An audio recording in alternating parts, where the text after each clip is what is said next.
Je vais parler devant vous de la difficulté qu'ont les préhistoriens, les anthropologues, de manière générale, les scientifiques peut-être, à garder une certaine distance par rapport à leur sujet d'étude. Alors j'espère que je ne vais pas finir cloué par mes collègues sur une porte du bâtiment, mais on va situer ça tout de même dans un temps ancien, donc on va partir du principe que ce qui a eu lieu ne se répète pas, et donc on parle de choses très différentes de notre actualité. Non, malgré tout, l'idée c'est quand même de voir que l'activité scientifique, qu'on le veuille ou non, est datée, située et incarnée. Elle correspond à une époque, elle correspond à des personnes, elle correspond à des institutions, à un état donné de la science, et que tout cela féconde ou pollue le discours scientifique.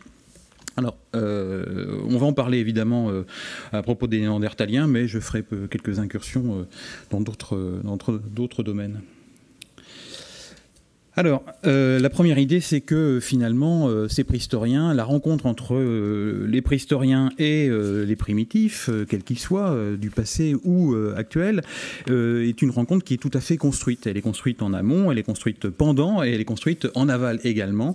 Et il ne faut pas l'oublier que tout cela correspond à un certain nombre d'attendus, à un certain nombre éventuellement d'a priori, hein, le terme n'étant ni négatif ni positif en l'espèce, mais voilà, c'est quelque chose de très intellectuel. Il n'y a pas grand-chose de spontané dans tout cela. Et il ne faut pas oublier que finalement ce discours scientifique, cette rencontre, sa traduction à travers des publications scientifiques est complètement, enfin, en réalité, déterminé par les conditions historiques de sa production. C'est un état de la connaissance qu'il faut prendre en considération. C'est aussi un cadre d'activité. C'est les moyens dont dispose l'archéologue en l'espèce, mais c'est aussi le milieu dans lequel il travaille, le milieu institutionnel. C'est aussi des contraintes politiques, juridiques. Hein, le droit a un rôle très important. Et puis, c'est bien évidemment ce que j'ai qualifié de substrat intellectuel, sont toutes les théories dans lesquelles d'autres théories vont se construire, et cette rencontre avec les préhistoriques va également s'élaborer. Donc il y a également de ce point de vue-là, non pas un air du temps, mais il y a quand même, qu'on le veuille ou non, un courant dominant et des concepts dominants, et qui sont plus ou moins impérialistes, hein, plus ou moins dogmatiques, mais qui existent à certains moments, et c'est ce qu'on va voir entre autres ce soir.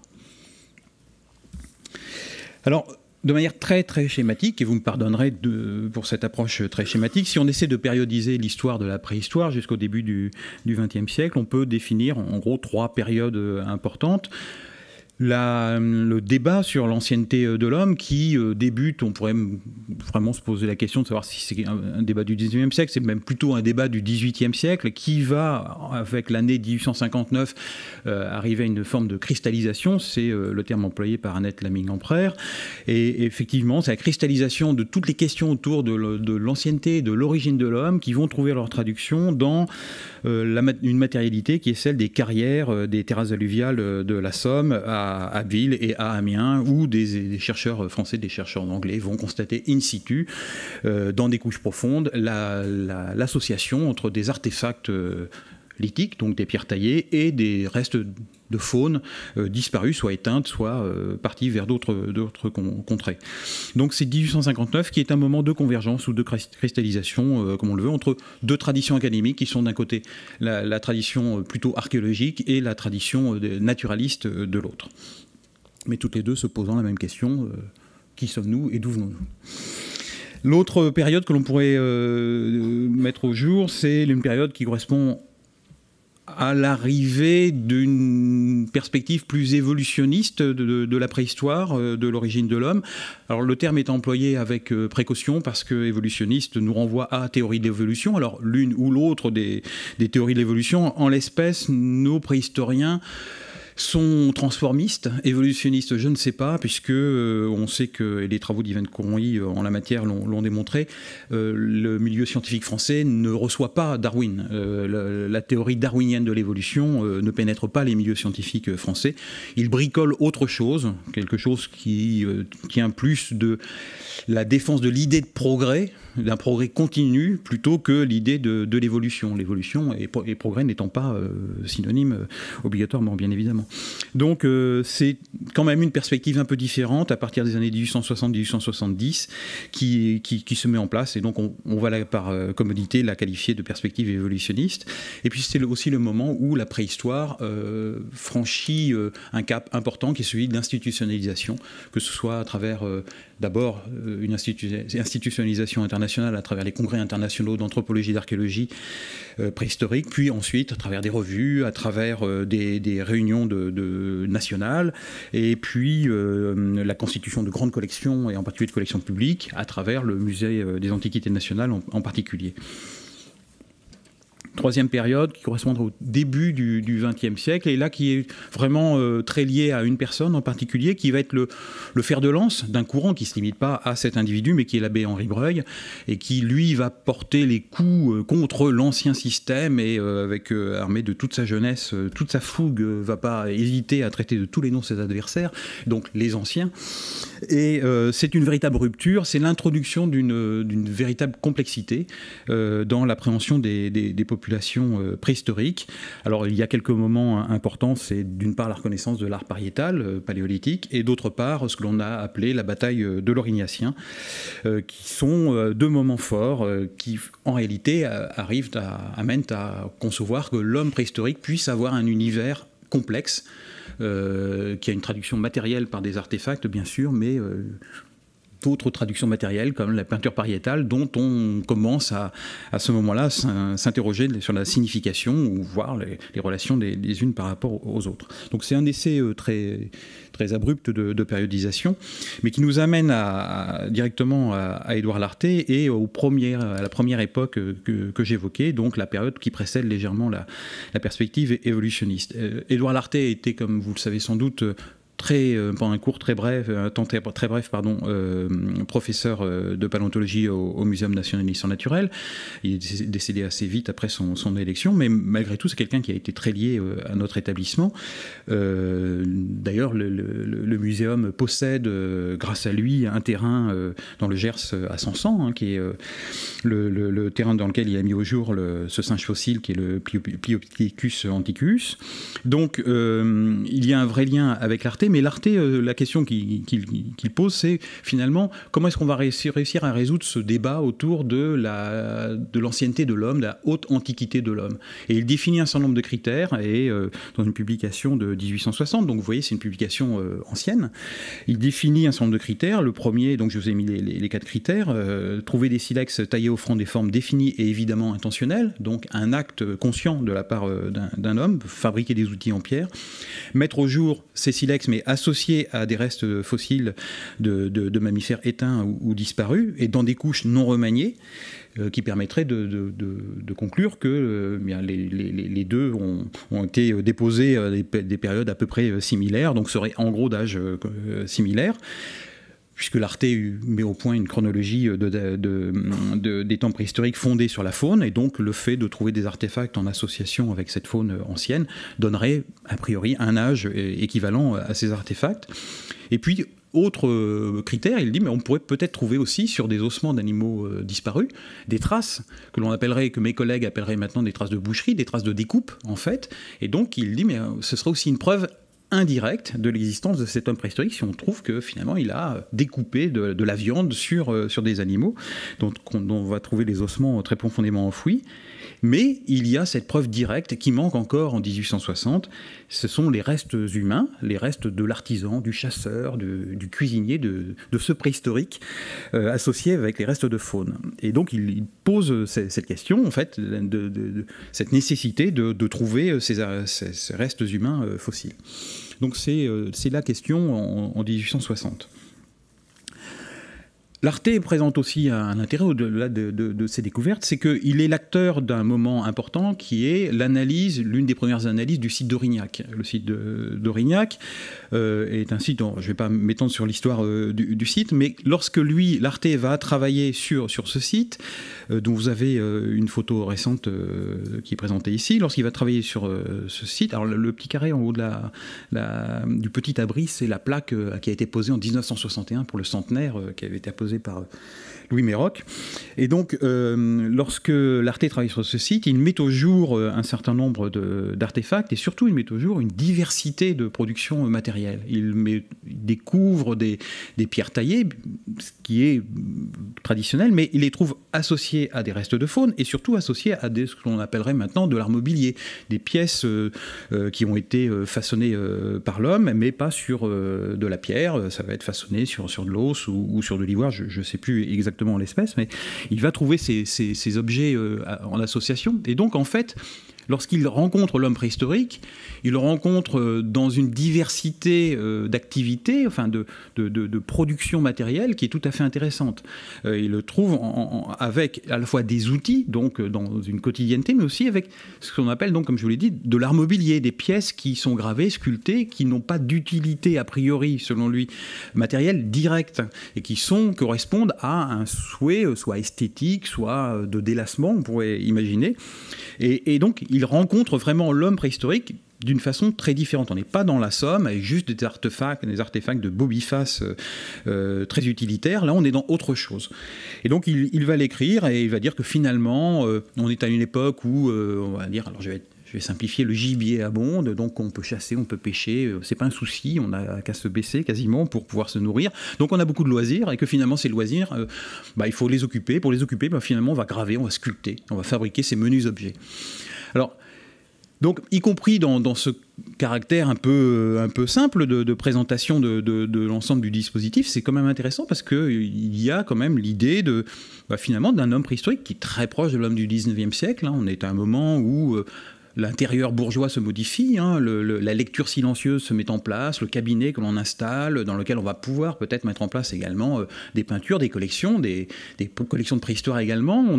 On est dans une ambiance très différente dans cette deuxième partie du 19e siècle, et finalement, il nous recrée un univers assez similaire avec nos préhistoriques du site d'Aurignac. Vous avez sur le côté... Alors vous me ferez confiance, donc sur votre côté droit, vous avez la représentation qui accompagne sa publication sur Aurignac en 1861. Et on a beaucoup parlé d'Aurignac, on a parlé de la poésie d'Aurignac parce qu'il s'est un petit peu emballé, il a imaginé quelque chose. Bon, on n'est pas à Pâques, mais on n'est pas loin du tombeau du Christ avec la pierre que l'on roule, les restes humains qui sont derrière, tout ça, de grands repas qu'on organisait devant sur le pas du tombeau. Bon, ça ressemble beaucoup aux pratiques funéraires de son époque, donc il y a plein de choses, plein de similarités, donc c'est intéressant.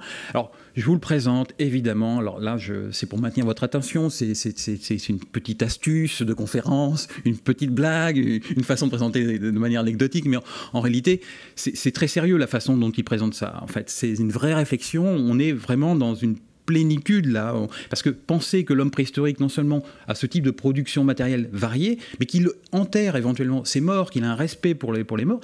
On est en 1861 lorsqu'il fait cette rencontre-là, donc elle est entière, c'est véritablement des hommes qu'il a en face de lui. C'est pas autre chose, ce ne sont pas des extraterrestres, ce sont des hommes.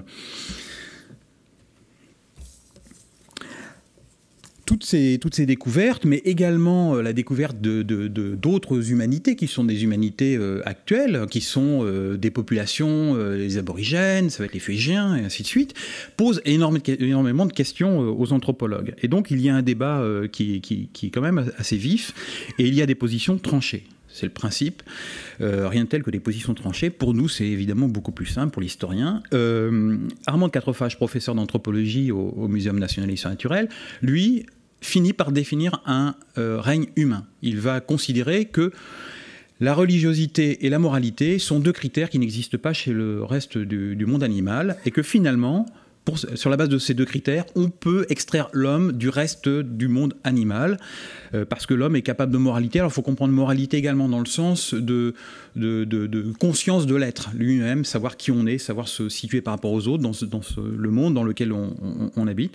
Et tout cela amène à une forme de religiosité, de croyance. Alors il ne va pas nous parler d'au-delà ou de Dieu, mais de religiosité pour lui, c'est s'interroger parce qu'il y a un coup de tonnerre, il y a l'orage et tout ça, et essayer de comprendre pourquoi ça a lieu, donc, ou attribuer des valeurs à des manifestations naturelles dont on n'a pas l'explication. Pour lui, ça procède aussi de la religiosité. Et donc, il insiste beaucoup là-dessus. Et il insiste aussi sur le fait qu'il y a unité de l'homme, que ce soit dans le passé ou dans le présent. L'homme, c'est un seul groupe. Et c'est un seul groupe qui a des manifestations sans doute différentes, qui a une variabilité anatomique, mais c'est un seul groupe, il y a une unité. Donc, on parlera avec Armand de Quatrefages de monogénisme. C'est un débat important dans les années 1860-1872, puisque je vous mets 72 comme citation pour Quatrefages, mais 60-70, parce que le débat ressurgit autour du terme de race. Est-ce que le terme de race recouvre plusieurs espèces humaines, ou est-ce que ça recouvre la diversité, la variabilité humaine? C'est une vraie question. Et lui, Quatrefages, tranche très clairement en faveur de l'unité et plutôt du monogénisme. Et donc, pour lui, c'est un homme qui diffère vraiment de l'animal. Il a un état social, donc il a un comportement individuel et collectif. C'est un singleton, mais c'est aussi un groupe. Il faut prendre ça en considération. C'est une intelligence. Et c'est comme ça qu'il appréhende les préhistoriques. Donc je voulais m'arrêter un petit peu sur lui parce que c'est le courant ultra-minoritaire. Il faut en parler. Maintenant, on va parler du courant ultra-majoritaire. Le courant ultra-majoritaire, du côté des préhistoriens, est porté entre autres par quelqu'un qui s'appelle Gabriel de Mortillet. Et Gabriel de Mortillet est là aussi un des pères fondateurs de la préhistoire au niveau européen, parce que la préhistoire est d'abord européenne avant d'être nationale. Hein. Et elle n'a pas de frontières, et elle se constitue d'ailleurs dans l'idée qu'il n'y aura pas de frontières. Alors tout ça, évidemment, va voler en éclats très rapidement. Hein. On connaît le nombre de guerres dans le dernier quart du XIXe siècle, et ensuite au début du XXe siècle, mais Mortillet œuvre beaucoup pour cette approche de la préhistoire de manière transnationale, et il va, lui, faire opérer à la préhistoire un virage très important, qui est que l'Arte, comme je vous l'ai dit, avait défini une chronologie des temps préhistoriques fondée sur la faune, donc une approche naturaliste. Dans le même temps, les géologues travaillaient beaucoup sur les stratigraphies et participaient à la définition de la chronologie de la préhistoire à partir des terrains. Et ce que Gabriel de Mortillet va faire, c'est qu'il va nous dire, mais finalement, en fait, ce sont les artefacts qui vont nous permettre d'établir la chronologie. La forme des objets, la façon dont ils ont été fabriqués, cette forme et cette façon correspondent à des temps donnés. Et donc ces temps donnés, on peut les ordonner de manière chronologique. Et donc finalement, ce qui va guider cette chronologie, ce n'est plus la constatation sur le terrain ou l'étude des animaux, ça va être juste l'étude des productions matérielles de l'homme. Et que lui va ordonner dans un ordre qu'il va définir évidemment lui-même. Et donc la première définition, il va nous définir 4 époques: le Moustier, Solutré, Aurignac et la Madeleine. Aurignac, il en parle, c'est le site dont je vous ai parlé tout de suite avec Édouard Larté. Mais il va l'évacuer très vite, parce qu'en fait, Aurignac pose problème. Comme je vous l'ai dit, il y a de l'industrie lithique, des pierres taillées, mais aussi une industrie osseuse.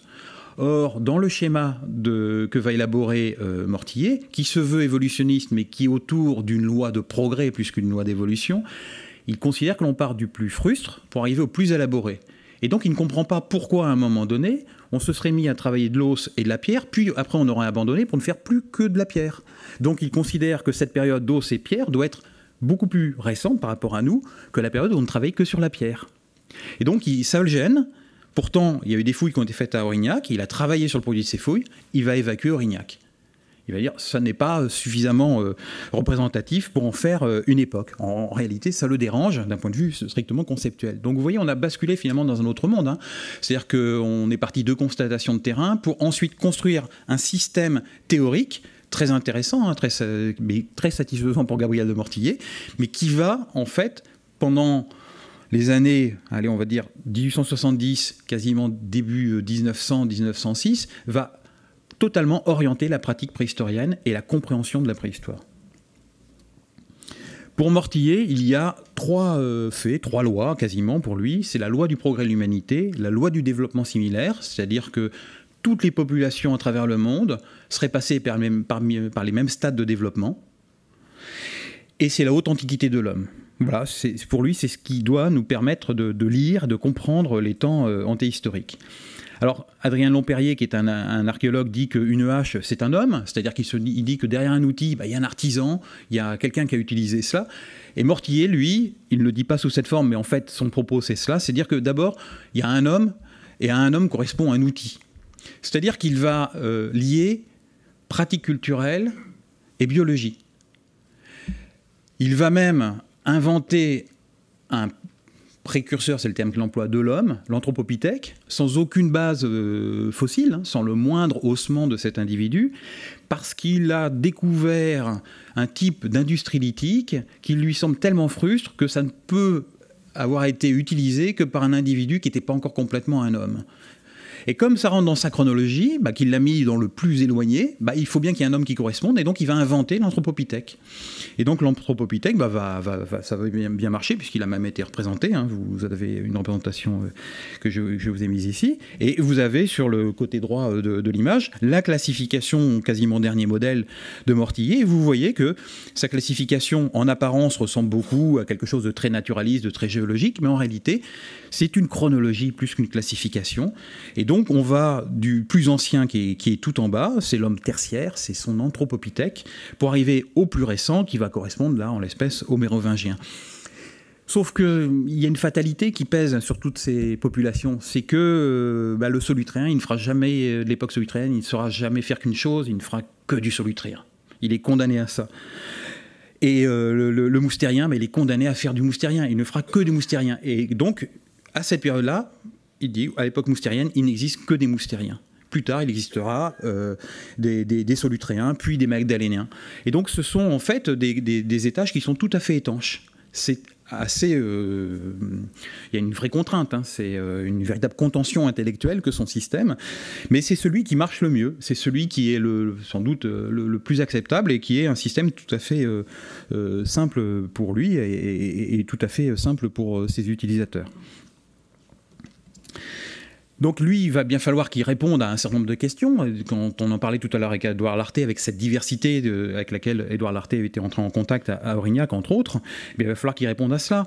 Alors, sur les cavernes, il nous dit que dans les cavernes, jamais on n'a pu produire d'art dans les cavernes. Ce n'est pas possible. Ce n'est pas un lieu d'habitation. Alors, effectivement, il y a des animaux qui sont terribles, qui vivent dans les cavernes. On n'aura pas pu les partager avec ces bêtes fauves. Mais bon, lui, il est catégorique. Jamais dans ces cavernes, on n'a pu produire de l'art. Et de toute façon, l'art tel qu'on le connaît, ce qui le caractérise, c'est sa naïveté, en fait. C'est de l'art, hein, mais c'est l'enfance de l'art. C'est pas l'art de l'enfant, mais c'est l'enfance de l'art. Mais c'est très naïf.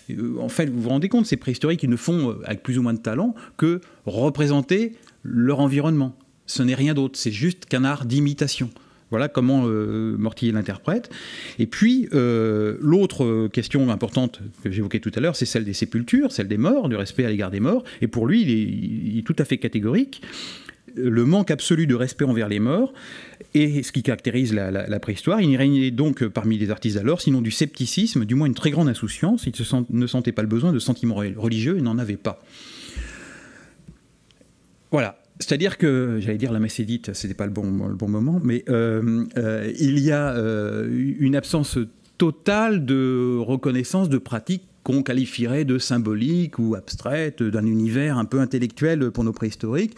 Voilà, ils sont dans la survie, quand ils ont un peu de temps, ils vont bricoler deux, trois bouts d'ivoire, et puis ils vont nous faire une petite statuette, s'ils ont du talent, ça ressemblera à quelque chose. Voilà, donc c'est ce que nous présente Mortillier. Et donc, on est vraiment dans un système, comme je vous l'ai dit, très corseté. Mais pourquoi est-ce que il ne faut pas oublier quand même qu'on est à une époque, lorsque tout cela est écrit, une époque particulière, hein, l'Empire, le boulevard du 2 décembre est devenu le boulevard du 4 septembre, et finalement l'Empire est tombé, la Troisième République, enfin ce qui va devenir la Troisième République, et d'abord il y a l'ordre moral, puis ensuite la prise en main de tout cela par les radicaux, et Gabriel de Mortillier est un radical, donc c'est politiquement, on dirait quelqu'un d'extrême gauche, et finalement le message scientifique est très imprégné par le message philosophique que porte également Gabriel de Mortillet. Alors je ne vais pas être schématique de ma façon de présenter les choses, que vous ayez l'impression que je suis en train de tout mélanger. Non, je suis en train de vous citer du Mortillet en réalité, parce que pour lui, lorsque l'on le lit, que ce soit dans des articles de préhistoire ou d'autres types d'articles, puisqu'il a été maire de Saint-Germain-en-Laye, député de Saint-Germain-en-Laye, eh bien, il y a une intrication très forte entre le politique, le philosophique et le scientifique. Et il le revendique, hein, ça, il n'y a aucun problème là-dessus.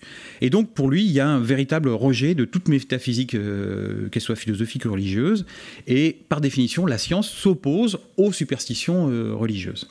Donc, quand il dit qu'il n'y a pas de sépulture chez les hommes préhistoriques, c'est parce qu'il est dans cette logique dite de progrès, où il considère que l'homme le plus ancien n'avait pas cet imaginaire, n'avait pas cet univers abstrait, conceptuel, je ne sais pas comment le qualifier, qui lui permettait d'imaginer des dieux ou autre chose. Ça n'arrive qu'au moment, en gros, que du néolithique, là où il y aurait une forme de sédentarisation et on aurait la possibilité d'imaginer un certain nombre de choses et de créer des structures sociales qui vont avec. Et que finalement, la véritable libération de l'homme, le véritable progrès de l'homme, ça va être de se libérer à nouveau, après, donc à cette période-là, on est dans les années 1870, ça va être de se libérer à nouveau de cette pression religieuse pour montrer que finalement l'homme a continué à progresser dans son développement. Mais alors, je vous parlais de Mortillet, mais Mortillet n'est pas seul, hein. Il y a tout un mouvement donc, qui s'illustre entre autres par un certain nombre de lois ou de propositions de projets de loi ou d'amendements divers et variés. Je vous en ai mis quelques-uns autour de la laïcisation de la société française entre les années 1880 et 1887. Mais on a d'autres chercheurs comme Abel Ovlak, qui est un linguiste, ou Georges Hervé, qui est plutôt du côté de la philosophie, et qui nous explique que l'homme primitif, l'homme actuel, mais aussi l'homme du passé est athée. Hein. Et donc, c'est vraiment quelque chose à prendre en considération dans l'approche de la préhistoire. Et finalement, va exister ce que l'on a appelé le groupe du matérialisme scientifique, ou plutôt ce qu'il a appelé lui-même, ce groupe, le groupe du matérialisme scientifique. Donc ce n'est pas un artefact d'historien, c'est un ensemble d'individus qui ont revendiqué le titre de matérialisme scientifique. Je rentrerai un tout petit peu dans le détail de tout cela. C'est un groupe qui est de l'ordre rassemblera en gros 500 individus qui sont des scientifiques, mais qui sont aussi des journalistes, qui sont des hommes politiques. Parmi les scientifiques, il y a énormément d'anthropologues et de préhistoriens, hein, c'est la quasi-totalité presque, et beaucoup de médecins, énormément de médecins. Ce sont des gens qui sont très actifs également d'un point de vue politique, sur une période assez longue, et qui revendique une forme de matérialisme qui n'est pas tout à fait le matérialisme des Lumières françaises, mais qui ressemble beaucoup à une ressucée du matérialisme allemand du début du XIXe siècle. Mais ce groupe va être très actif, il va surtout avoir la possibilité d'occuper des places importantes dans le monde scientifique. C'est en particulier le cas de l'édition, de maisons d'édition, de collections dans des maisons d'édition, des institutions scientifiques, des sociétés savantes, la société d'anthropologie, l'école d'anthropologie, le laboratoire Broca par exemple. Ils vont également jouer un rôle très fort dans la presse d'opinion, parce qu'il y a beaucoup de journalistes parmi eux. Ils ont un rôle important dans les partis politiques, ils auront même un ministre, ils ont plusieurs parlementaires au Sénat, à l'Assemblée. Et puis il y a divers lieux de sociabilité, les dîners. Vous savez que depuis 1848, il y a une tradition politique en France, puisque en 1848, on n'avait plus l'autorisation d'organiser ce qu'on pourrait appeler des meetings politiques. Donc on organisait des dîners dans lesquels on portait des toasts et dans lesquels on prononçait des discours interminables qui en fait des prises de position politiques.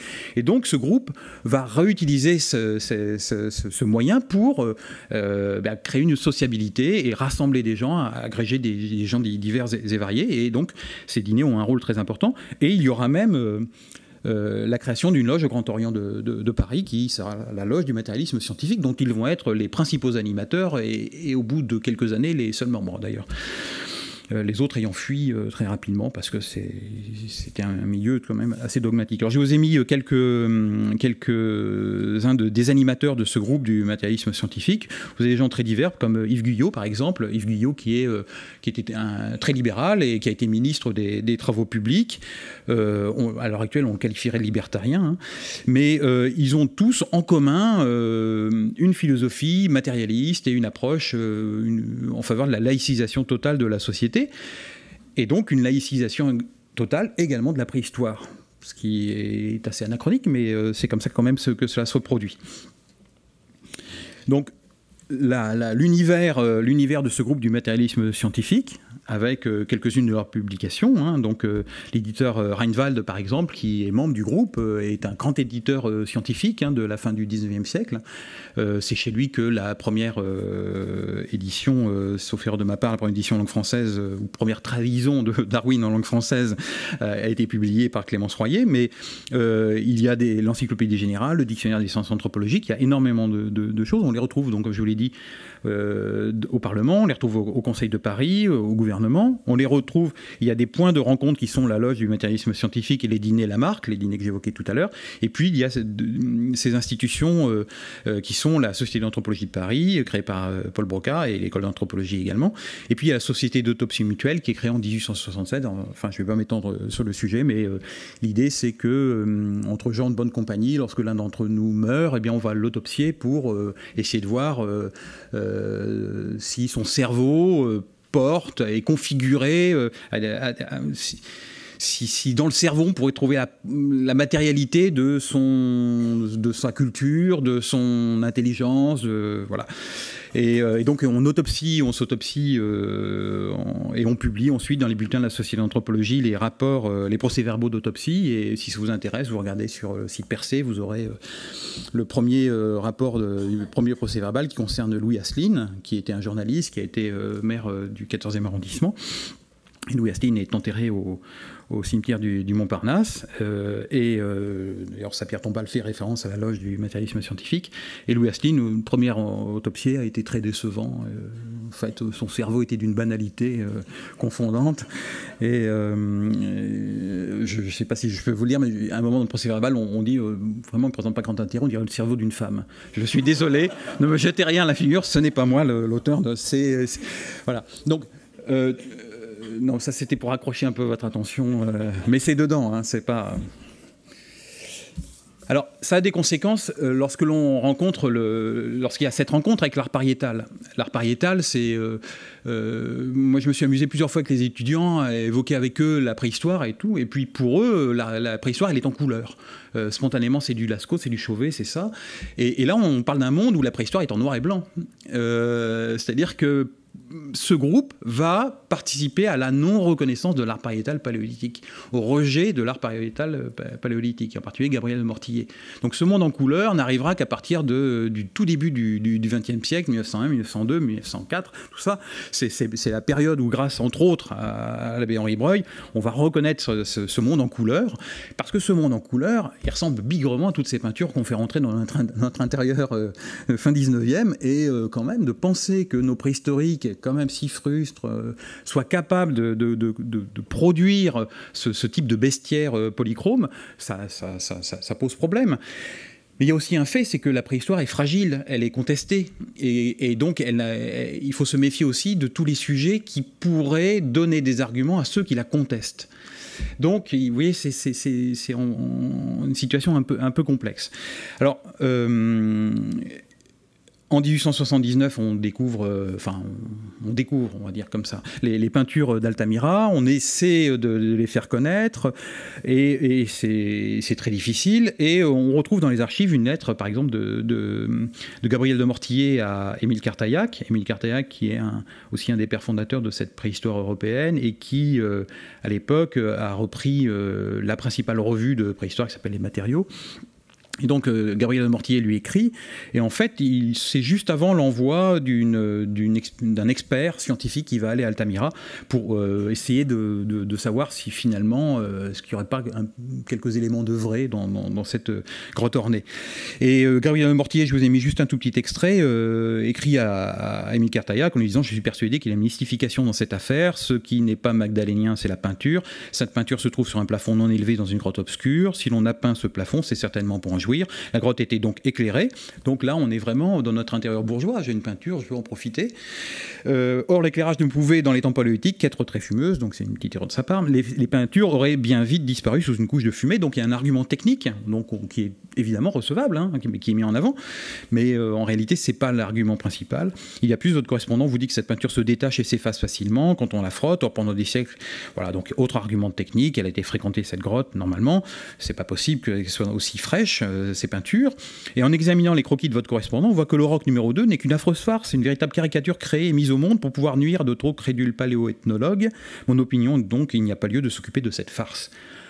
Alors, Émile Cartaillac plus tard dira que Mortillet lui avait dit méfiez-vous des jésuites espagnols, en pensant que c'était une mystification du parti clérical contre les préhistoriens. Bon, l'état actuel de nos connaissances, nous n'aurons jamais retrouvé une quelconque lettre de Mortillet portant ça, mais en tout cas, Cartaillac l'a écrit. Mais c'est vrai qu'il l'a écrit parce que c'est l'arrière-plan de tout cela.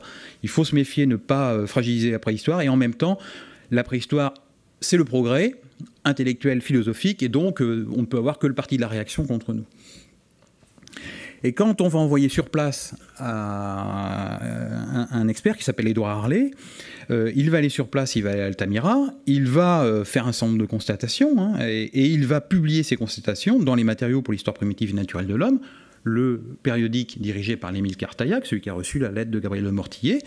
Il va le publier dans une revue qui publie des planches en couleur. Et vous voyez, la planche qui est présentée est pour partie en couleur. Mais qu'est-ce qui est en couleur ? En fait, c'est des petits éléments d'industrie osseuse.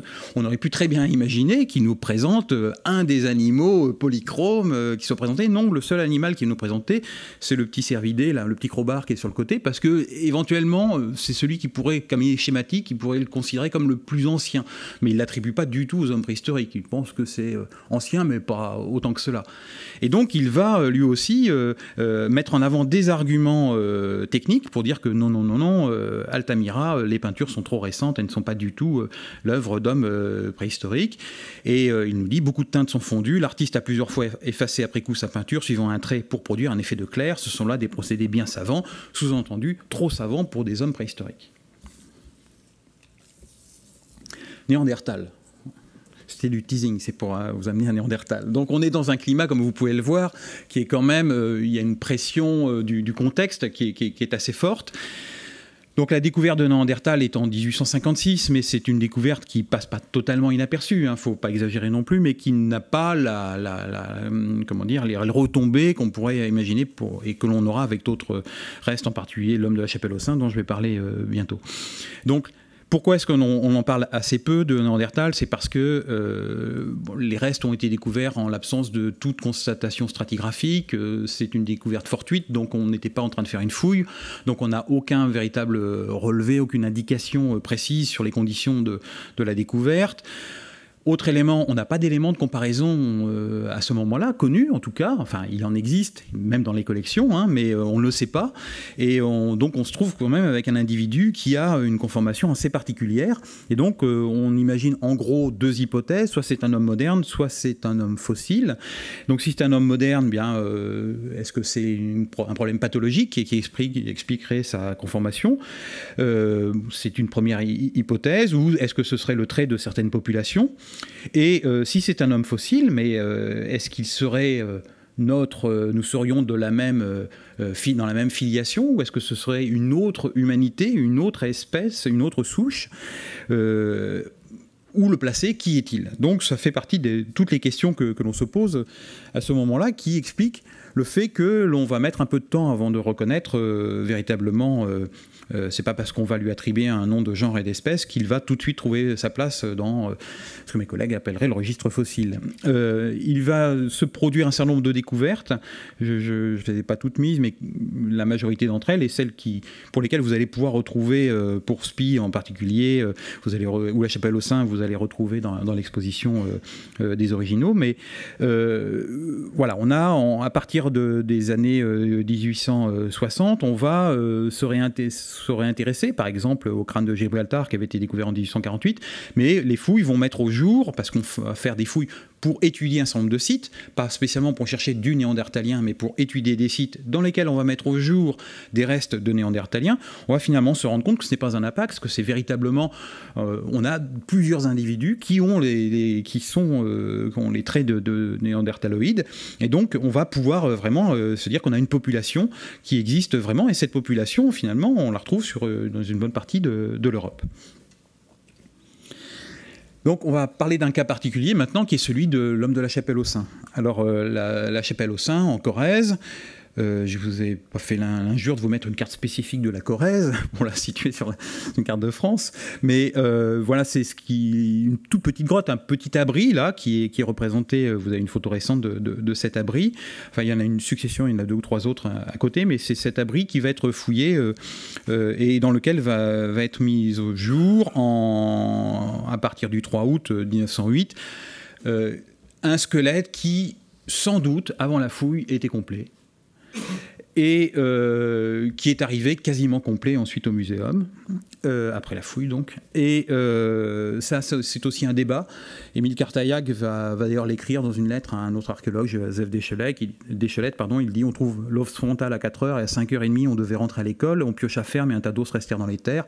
Boulle arrivait plus tard avec son personnel, passe 3 jours à les cribler, il découvrit les articulations et sans débris qu'on mit un mois à rapprocher. » Alors bon, c'est un peu injuste de la part de quelqu'un qui a pratiqué ça lui-même pendant un demi-siècle, mais effectivement, en fait, on va en parler rapidement, ce sont 3 frères, 2 abbés et leur jeune frère, les abbés Amédée et Jean Buissonny, leur jeune frère Paul, et un 3e prêtre qui est l'abbé Louis Bardon, qui mène des fouilles de préhistoire et ont travaillé sur ce site de la Chapelle aux Saints, et c'est vrai que c'est le dernier jour, juste le jour où ils allaient repartir, qu'ils ont découvert les ossements. Alors, il y a ces 2 photos qui sont les 2 photos normalement prises au moment de la découverte, donc on imagine très bien qu'ils viennent à peine de le dégager avec précaution, et là on se dit vite une photo, et on touche à peine. C'est un peu plus simple que ça, en fait. Ils ont donné des coups de pioche, le crâne a un peu... Enfin, il y a des morceaux qui... Enfin, voilà. Et donc, on a pris du tissu qu'on a mis dans la partie la plus importante du crâne, et puis on a essayé de reconstituer, de repositionner certains morceaux qui avaient bougé, et pour pouvoir prendre la photo et donner l'impression qu'il est encore in situ et véritablement au moment de la découverte. C'est un élément de reconstruction, ça aussi, à prendre en considération. Les 2 dessins que vous avez sur le côté sont les 2 dessins originaux produits par Jean Buissonny pour expliquer les circonstances de la découverte, l'épaisseur du dépôt archéologique. Et ce sont ces dessins qui seront publiés ensuite dans les publications Princeps. Alors, Amédée et Jean Buissonny sont 2 professeurs, ils sont à l'école Bossuet de Brive, enfin, qui est d'ailleurs, je crois, à cette époque, a été, à cause de la politique d'inventaire et autres, a dû quitter Brive et s'est installé à proximité de la ville. Mais Jean et Amédée Buissonny, en fait, sont vraiment passionnés par la préhistoire. Amédée est vraiment très naturaliste. Il a pour habitude d'emmener ses élèves, comme vous le voyez, faire des fouilles. Bon, donc c'est une façon de s'initier à la préhistoire. Ils ont des collections très très importantes. Ils sont Jean Buissonny a été au séminaire sulpicien d'Issy-les-Moulineaux en même temps que l'abbé Breuil. Donc vous voyez sur la photo à droite Jean Buissonny et Breuil. Breuil est assis. Donc ils étaient même cochambristes pendant leurs années de séminaire. Donc ils sont très proches l'un de l'autre. Et puis d'un point de vue intellectuel, il y a une vraie proximité entre ces 2 hommes. Et ils ont été formés tous les deux par l'abbé Guibert, qui a été leur professeur de sciences naturelles, et qui leur a fait découvrir la préhistoire, et il leur a fait découvrir la préhistoire à travers les livres de Gabriel de Mortillet. Donc, je vais être très trivial, Le Bouffeur de Curé, dont je vous ai parlé jusqu'à présent, et celui, et en fait, l'abbé Guibert leur a fait travailler la préhistoire sur ces livres-là. Donc, vous voyez que tout est très compliqué. Je suis parfois un peu caricatural, mais il faut voir à quel point tout cela, il y a vraiment tout un système d'intrication, de complexité dont il faut tenir compte. Et donc, Guibert est vraiment un partisan de la préhistoire. Il se pose beaucoup de questions autour de l'évolution, et il va former Jean Jean Buissonny et Henri Breuil dans cette idée de défendre la préhistoire, absolument. Alors il est fait entre autres travailler sur une collection qui est la collection de silex tertiaire de l'abbé Bourgeois, qui sont censés être des outils travaillés de main d'homme, en fait pas du tout, mais en fait tertiaire, ça nous ferait encore remonter encore plus loin dans le temps, donc c'est assez original. Et il y avait une très belle collection qui était à Issy-les-Moulineaux, et maintenant elle relève de la Cato, et elle est à Beauvais, à l'Institut Uni-La-Salle. Et donc, Jean Buissonny et Henri Breuil pratiquent ce que, par commodité, on appelle un évolutionnisme spiritualiste. Donc, ils sont clairement évolutionnistes, mais avec tout ce que la foi et leur engagement imposent comme limite. Donc, on appelle ça un évolutionnisme spiritualiste. Et ils ont aussi pour trait commun d'être dans une situation matérielle fragile. Ça veut dire qu'ils n'ont pas grand-chose pour vivre. Jean Guibert, lui, il a son modeste salaire de professeur, et Breuil, il n'a rien du tout. Donc, il va falloir que la préhistoire leur permette de vivre.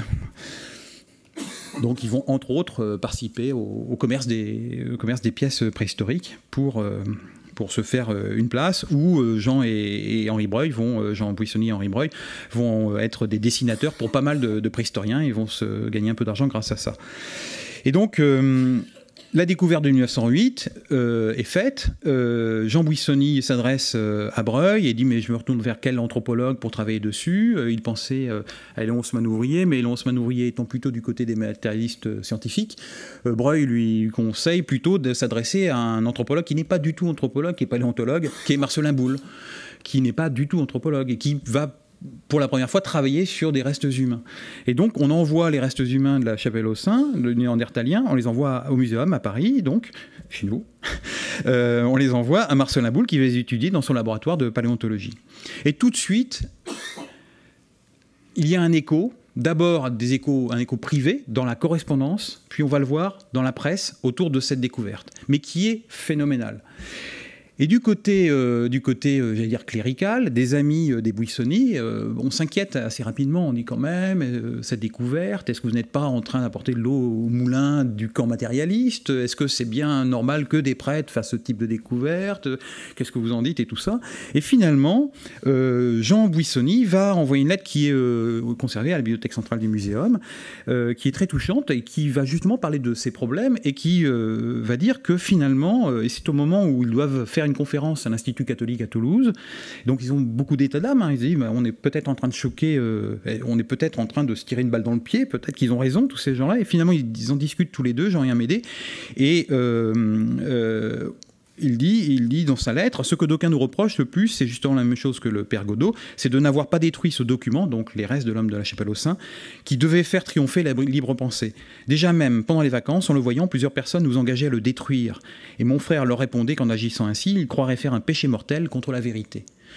C'est-à-dire qu'ils vont avoir à cœur de défendre la vérité scientifique. Pour eux, ça participe à la vérité théologique que de défendre la vérité scientifique. Tout ça, je laisse à votre réflexion. Et donc, il se tourne vers Marcelin Boule, qui est ici représenté dans son laboratoire.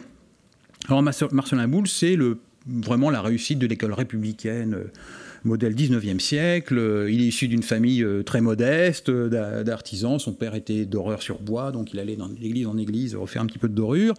Et puis il est repéré très tôt, bon élève, boursier. Il deviendra même boursier du muséum. Il sera reçu premier à l'agrégation de sciences naturelles. Donc c'est vraiment quelqu'un de brillantissime. Et puis c'est Albert Gaudry, professeur de paléontologie au muséum, qui va le prendre sous son aile et qui lui confiera effectivement même sa chaire de paléontologie lorsqu'il partira à la retraite. Et donc, Marcelin Boule, comme je vous l'ai dit, est un paléontologue. Et dès le début, il dit qu'il va étudier ces restes du néandertalien comme un simple traducteur de faits observés. Il dit, je vais être neutre, je vais étudier ce néandertalien comme j'étudierais n'importe quelle espèce animale. Alors, c'est pas n'importe quelle espèce animale, c'est l'homme. Et puis, il y a quand même des anthropologues qui ont une compétence par rapport au sujet. Donc, il est obligé de se documenter pas mal auprès de ses collègues du muséum sur un certain nombre de questions liées spécifiques à l'anatomie humaine. Mais, bon, il va publier une monographie tout à fait intéressante qui va faire date pendant pas mal de décennies, en 1911-1913, dans les Annales de paléontologie. Et il va construire une bonne partie de sa carrière sur cette première présentation de ce qui est le premier néandertalien quasi complet découvert. Et donc il va l'étudier comme il l'aurait étudié n'importe quelle espèce animale, je me répète, mais effectivement quand on lit sa monographie, il étudie par morceaux, et il y a les derniers chapitres de sa monographie étant les chapitres de synthèse qui vont d'ailleurs un petit peu loin. Et donc il nous dit, nous savons maintenant qu'il n'y a qu'une branche humaine et que cette branche a été beaucoup plus touffue qu'on le supposait. Elle nous apparaît aujourd'hui sous le même aspect que les autres branches des primates ou d'autres groupes de mammifères. Son évolution, telle que nous commençons à l'entrevoir, ressemble tout à fait à l'évolution de ces groupes. La science paléontologique est une, qu'elle s'occupe des hommes ou qu'elle s'occupe des animaux. Donc il prêche pour sa paroisse.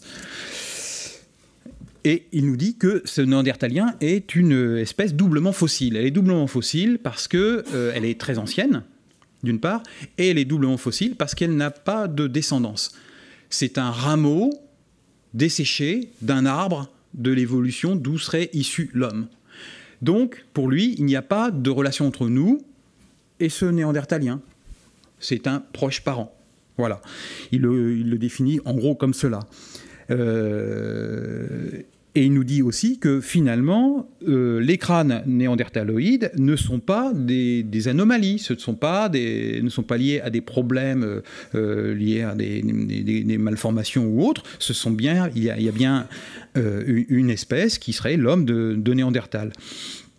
Et donc, il dit qu'il faut faire très attention avec les termes que l'on emploie. Il dit d'ailleurs, il veut mieux des choses sans nom que des noms sans choses. Et donc, il dit, c'est pour ça que j'ai hésité très longtemps à utiliser le terme d'homme de Néandertal. Mais maintenant, après avoir étudié l'homme de la Chapelle aux Saints, je pense que le terme est juste et doit être utilisé et doit être appliqué. Donc, très, très, très rapidement, je ne vais pas entrer dans les détails dans sa description, mais il le situe selon ses propres termes, exactement entre le Pithecanthrope de Java et les races actuelles les plus inférieures.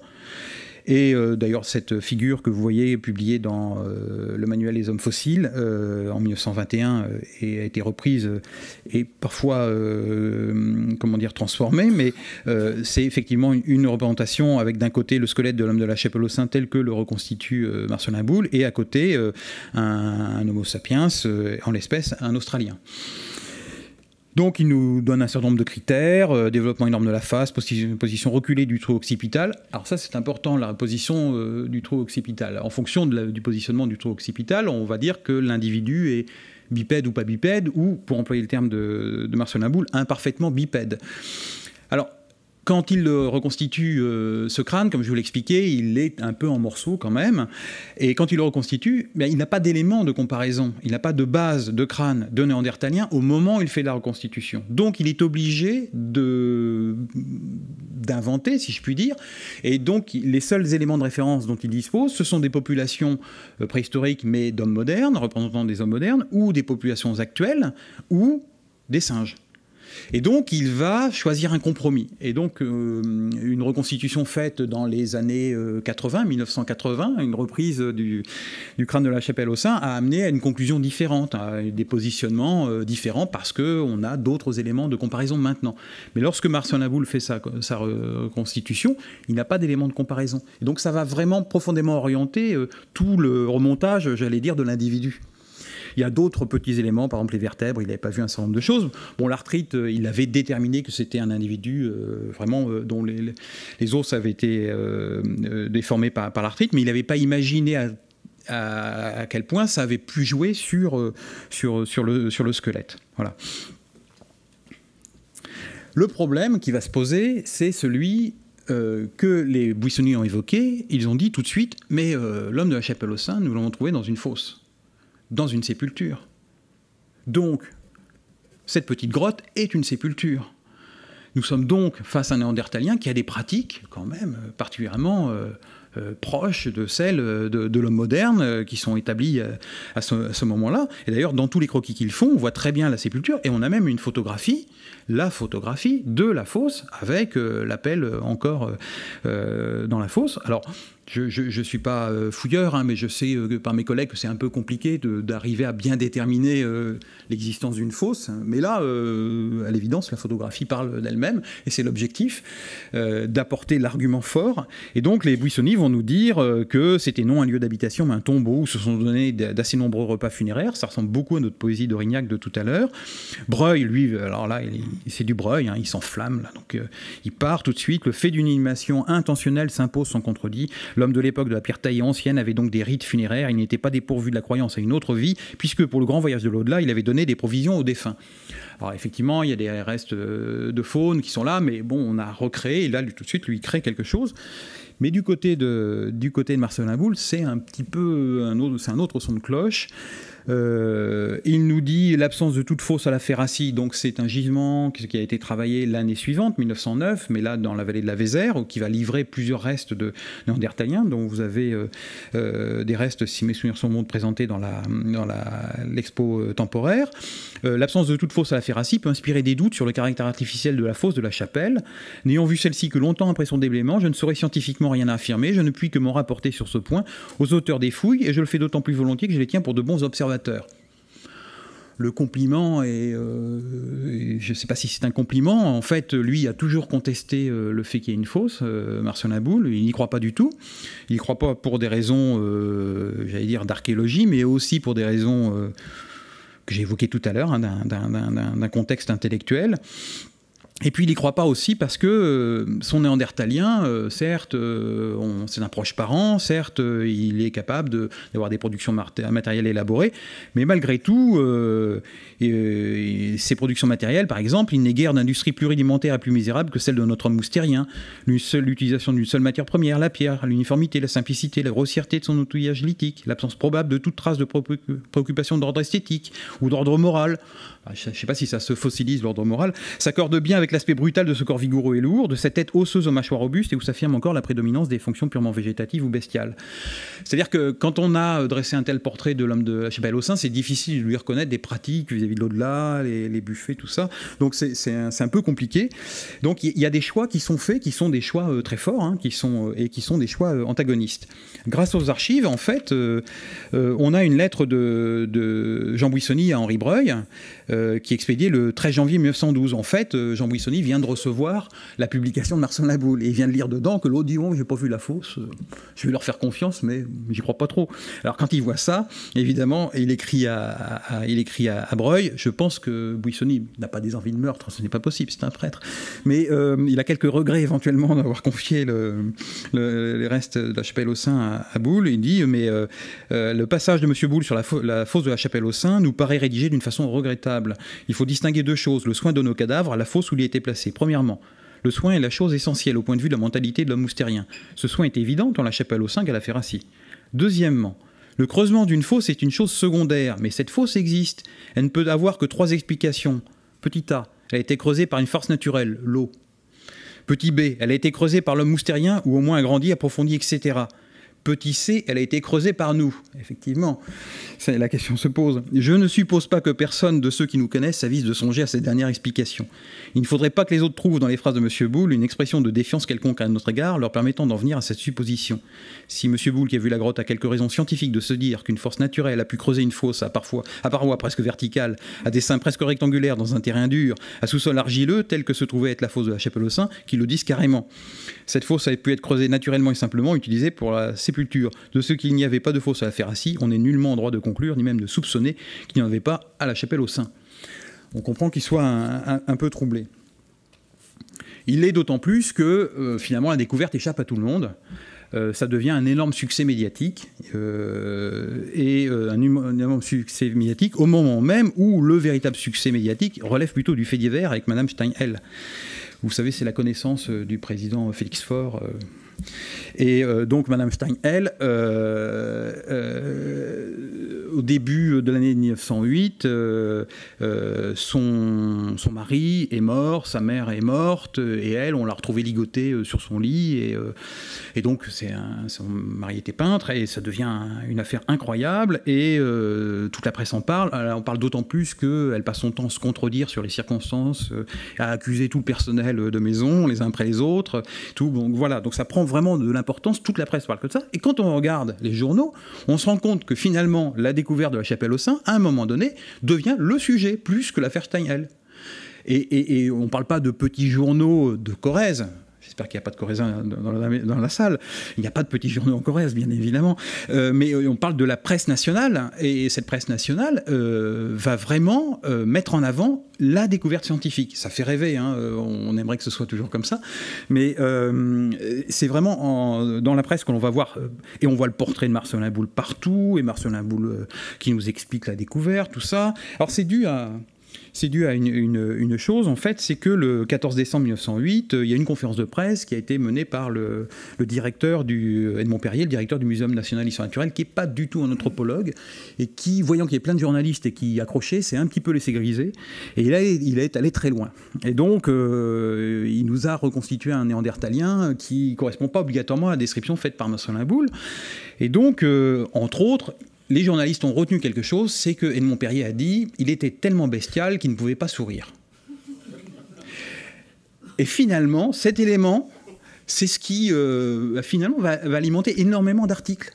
C'est-à-dire qu'on va lui retirer même ce petit côté d'humanité, et il n'est pas capable de sourire. Donc vous imaginez le sourire, tout ça, ses émotions, ce partage, cette empathie, tout ça. Il ne peut pas. Donc, et toute la presse, alors qu'elle soit radicale, spiritualiste, ou ce que vous voulez, tout le monde va beaucoup parler de l'homme de la chapelle aux Saints, et va évoquer ce petit élément qui devrait être tout à fait anecdotique, mais qui finalement va prendre de l'importance. Alors, il a été trouvé par 2 abbés. Remarquons en passant que depuis l'abbé Bourgeois, nombreux sont les ecclésiastiques qui ont fait des découvertes anthropologiques capitales, bouleversant quelque peu les genèses établies, n'ont pas hésité à faire passer l'intérêt de la science avant les exigences étroites de la foi. Vous voyez, le débat politique philosophique n'est jamais très loin. À l'examen des os de la face et aux déductions qu'ils ont fait sur l'insertion le volume des muscles, M. de Montperrier admet cette hypothèse que cet homme si voisin du singe était encore incapable de produire cette expression de physionomie qui traduit le rire. Je vais vous en imposer un certain nombre, hein, je vous préviens d'avance, parce que ça a été vraiment, comme a dit Jean Buissonnier, un sacré pétard. Dans le journal, donc là on est sur le ton un peu plus humoristique, alors que les anciens consacraient tous leurs efforts à essayer de démontrer qu'ils descendaient des dieux, nous donnons un mal énorme pour prouver que nous descendons des singes. Nous ne sentons pas de joie lorsque des découvertes comme celle de M. Boule viennent confirmer cette opinion qui nous est chère. Il y a quelques années pourtant, le singe avait failli faire place au cochon. Cependant, le règne du cochon n'eut qu'un temps. Nous voici revenus au singe et l'on vient à notre grande satisfaction nous présenter un ancêtre dont le crâne, bien qu'appartenant à un gorille, ne diffère pas sensiblement du crâne d'un député ou d'un ministre des Travaux publics. Cet homme singe ne pouvait pas sourire, en revanche il pouvait voir son derrière, cette nuance pourrait bien être une supériorité. La lanterne, là, on s'amuse évidemment du fait que ce sont des prêtres qui sont à l'origine de la découverte. Donc les savants prétendent que c'est le crâne du plus ancien homme du monde. C'est une malveillante insinuation destinée à faire croire que les hommes du monde descendent du singe. Donc, bon, c'est la semaine cléricale, on dirait plutôt anticléricale. Du côté clérical, alors l'univers et la croix, hein, quand même, vont en parler, et on sent qu'il y a une petite gêne quand même, il y a une petite gêne, les prêtres qui découvrent tout ça, mais il faut quand même qu'on parle de la découverte scientifique. Et donc nous avons actuellement une tempête autour d'un crâne, 2 prêtres savants et chercheurs, il y en a donc, messieurs les abbés Buissonnier et Bardon, découvert dans une grotte de la Corrèze un squelette qui serait bien celui d'un homme. Si certains détails ne laissaient espérer à des hommes très savants que c'est celui d'un être intermédiaire entre l'homme et le singe, je dis espérer car vous le savez, il y a toute une catégorie d'humains qui n'ont point de plus ardent désir sur terre que de se découvrir une origine simiesque. Alors, on dit c'est formidable, ce sont des prêtres qui ont fait la découverte, mais c'est quand même un homme qu'on a découvert. Il n'est pas si proche que ça du singe, il est très proche de nous. Donc voilà, on sent quand même cette gêne. Et puis là, ça devient vraiment embêtant. C'est-à-dire qu'il y a même une pièce de théâtre, et le titre de la pièce du théâtre, c'est « Je veux du nu, na ». Et c'est au théâtre des Gobelins, donc avenue des Gobelins, maintenant c'est une fondation liée au cinéma, mais c'est un cousin de Buissoni qui lui écrit et qui est très gêné, qui lui dit: à Paris, au théâtre des Gobelins, se joue une revue toute pleine d'actualité, comme l'existe de genre, et qui s'intitule Ma plume trempée dans l'encre noire, rougit d'écrire ce titre sur ce papier blanc. Enfin, tant pis, j'écris vite en fermant les yeux, je veux du nu, na. Et savez-vous, et c'est là que je veux en venir à travers ces réticences et ces indécences, savez-vous quel est le tableau le plus amusant de cette revue? Le clou de cette soirée, c'est l'homme singe. Le brave moustérien ne se doutait pas en s'informant, comme vous dites, il y a 10 ou 100 000 ans, qu'il figurerait un jour défiguré, d'ailleurs sous cette appellation inattendue, dans une revue d'un théâtre de faubourg, dans un spectacle pornographique où il est peut-être le seul à avoir de la tenue. Et là aussi, je me suis amusé à regarder la presse consacrée au spectacle, et ça devait être intéressant. C'est intéressant aussi de voir que toute l'histoire de la préhistoire est liée au théâtre. Des années 1820-1830, dès qu'on commence à évoquer l'homme par des découvertes, l'homme des origines, eh bien on trouve des pièces de théâtre qui suivent la préhistoire. Et une véritable l'actualité vraiment scientifique imprègne vraiment ce type de théâtre. C'est pas tout le théâtre. Et donc il y a cette question qu'on avait évoquée tout à l'heure rapidement à propos du Néandertalien de 1856, qui est aussi, et que Boulle a tranché en disant c'est un rameau desséché, mais il y a quand même des tenants de l'idée que en nous, il y a du néandertalien. Pourquoi est-ce que nous ne serions pas des descendants de ce néandertalien qui serait finalement l'homme le plus ancien que l'on connaîtrait à cette époque? Et Quatrefages, par exemple, avait évoqué le fait qu'il pouvait y avoir, dans l'homme moderne, la présence, il ne faut pas que j'emploie des termes anachroniques, mais ce n'est pas de la génétique, mais qu'il y a la présence dans l'homme moderne de restes de néandertaliens. Il avait dit que finalement, avec le temps, les croisements divers et variés, tout ça finissait par s'éliminer. Pour Gabriel de Mortillier, c'est pas vrai, c'est-à-dire qu'il y a eu des croisements, que tout le monde s'est mélangé et que finalement c'est resté dans l'homme moderne et que c'est pour ça que parfois notre voisin, qu'on trouve un peu bizarre, serait peut-être une représentation du type néandertaloïde, et c'est la notion qu'on baptise sous le terme d'atavisme. Donc l'idée d'une résurgence atavique de restes préhistoriques en nous. Donc c'est le cas, on en parle un petit peu dans le catalogue de l'Expo Néandertal. C'est aussi le moment où se développe la sociologie autour de la criminalité. On a les travaux de Lombroso, on a plein de choses comme ça. Et puis, on a tendance à mélanger un petit peu le fait que, finalement, les comportements violents seraient peut-être l'émanation en fait, de cette résurgence atavique. Que les gens violents, les meurtres les plus horribles qui sont commis, seraient finalement une traduction d'une violence surgie du passé le plus profond. Enfin, si vous lisez La bête humaine de Zola, c'est clairement expliqué, puisque c'est dans cette littérature que Zola va puiser sa connaissance. Et donc l'amicale corrézienne à Paris étant particulièrement forte, et je ne dis rien du groupe d'études Limousine, particulièrement actif, qui est présidé par le bibliothécaire du muséum à l'époque, organise une grande conférence dédiée à l'homme de la chapelle au sein, au Muséum national d'histoire naturelle, conférence de Marcelin Boulle, sous la présidence d'Edmond Perrier, membre de l'Institut et directeur du muséum.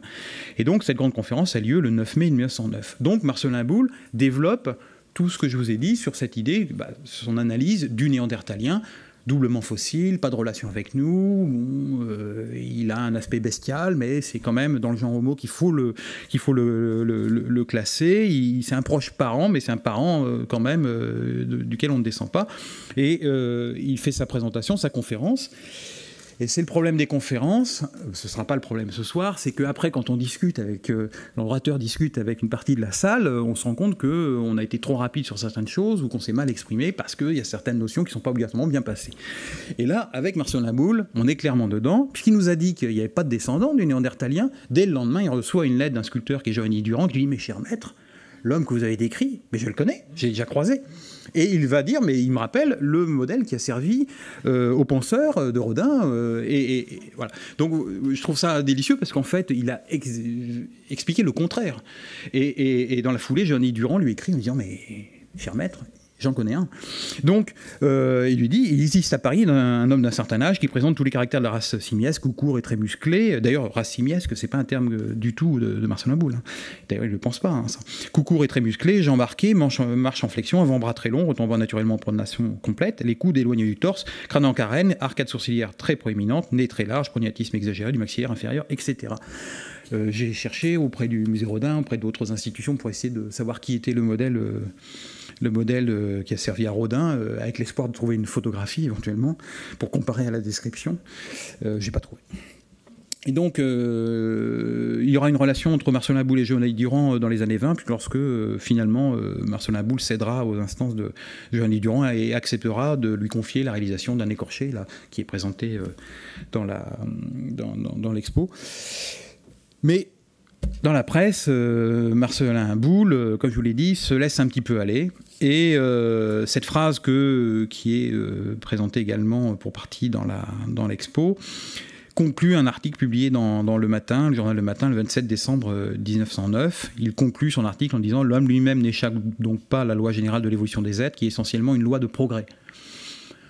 Je ne suis pas persuadé que Marcelin Boule considère que la loi d'évolution soit une loi de progrès, mais là il le dit, en tout cas le journal le dit.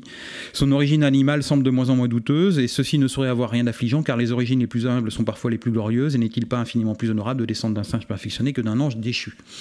Alors, la phrase est évidemment ne peut que provoquer un certain nombre de réactions. Vous imaginez les abbés Buissoni en disant ça. Cette phrase a une histoire, hein. C'est une expression qui traîne dans le milieu scientifique depuis les années 1860 et qui est portée par le mouvement matérialiste, hein, que j'évoquais tout à l'heure.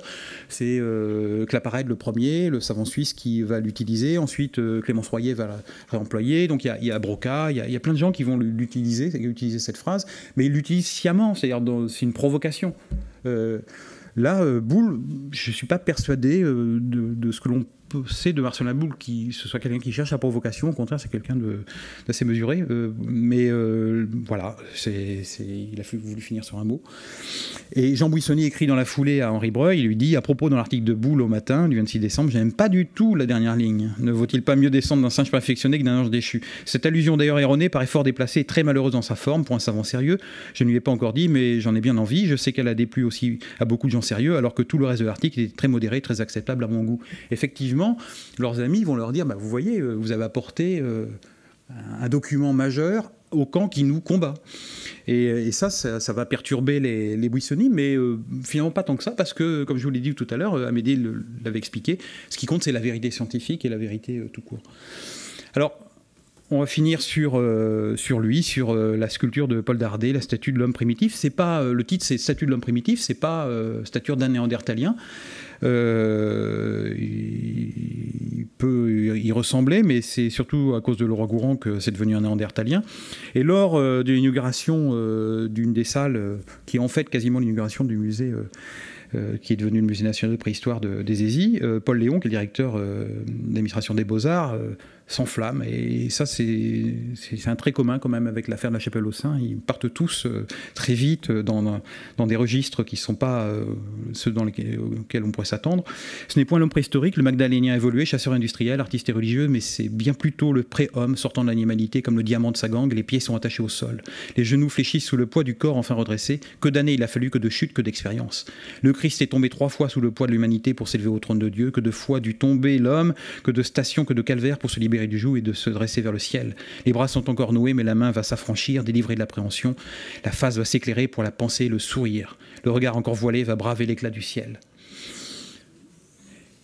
Et Leroi-Gourhan, André Leroi-Gourhan, dans Le geste et la parole, utilise cette statue pour jouer sur un effet de contraste sur le passé scientifique et son actualité scientifique. C'est assez malhonnête, faut le dire clairement, en disant, vous voyez, avant tout ça, cette statue, finalement, c'est la somme. L'image néandertalienne sera matérialisée dans la sculpture, non plus en plate comme celle du pithecanthrope du bois, mais en bonne pierre, dressant colossalement sur l'esplanade du musée des Aisies, la somme des travaux erronés d'un siècle et demi de lutte scientifique. Sous-entendu, maintenant, on fait de la vraie science.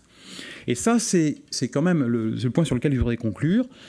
Et j'espère que Leroi-Gourhan ne m'en voudra pas, c'est cet effet de rétrospection. c'est totalement anachronique. C'est du présentisme, c'est juger le passé à l'aune du présent. Ça le met en valeur, ça met la science de son époque en valeur, mais les problématiques ne sont pas les mêmes. Et c'est ce que j'ai voulu ce soir vous expliquer, c'est que finalement, tout ça, c'est une construction qui correspond à un temps donné, et que finalement, cette fabrique du préhistorique, elle nous en dit beaucoup sur le préhistorique, mais elle nous en dit beaucoup sur le préhistorien. Et ça, c'est pas inintéressant en soi. C'est pas un jugement que je porte, pour moi, c'est un objet de recherche. Donc, c'est important. J'ai pris l'exemple du matérialisme scientifique, mais j'aurais pu prendre d'autres exemples du côté du camp spiritualiste et ainsi de suite. J'ai pris le matérialisme scientifique parce que tout de suite c'est mon sujet de recherche après avoir beaucoup travaillé sur le côté spiritualiste, donc je voulais un petit peu m'aérer l'esprit. Mais on peut trouver, il y a un effet de contraste sur lequel j'ai joué. Prendre un camp très dogmatique, très marqué, mais qui a une influence sur la préhistoire. Mais il faut avoir ça en tête, et finalement, je ne sais pas quel terme employer, est-ce que c'est polluer, est-ce que ça féconde ou ça oriente, est-ce que c'est quelle est la prégnance du contexte social et intellectuel, mais ce qu'il faut bien prendre en considération, c'est qu'il y a véritablement prégnance de tout cela. Et Jean Rouault, l'écrivain Jean Rouault, qui vient de publier un livre, La splendeur escamotée de Frère Cheval. Jean Rouault est très, très militant sur un point, et ce point, c'est nous dire que la poésie est connaissance du monde. Et il écrit en ce moment, ce livre, mais des livres précédents, sont des livres pour attaquer une forme de matérialisme des scientifiques, des préhistoriens et des anthropologues. Et il nous dit, entre autres, notre imaginaire est tellement appauvri par la lecture littérale du réel. Et c'est le principal reproche qu'il fait actuellement aux préhistoriens et aux anthropologues. Je voulais juste finir sur cette citation parce que, à l'évidence, Jean Rouault considère que là aussi, tout de suite, il y a une prégnance importante et il y a un certain nombre d'interdits chez les préhistoriens et chez les anthropologues. Je vous remercie.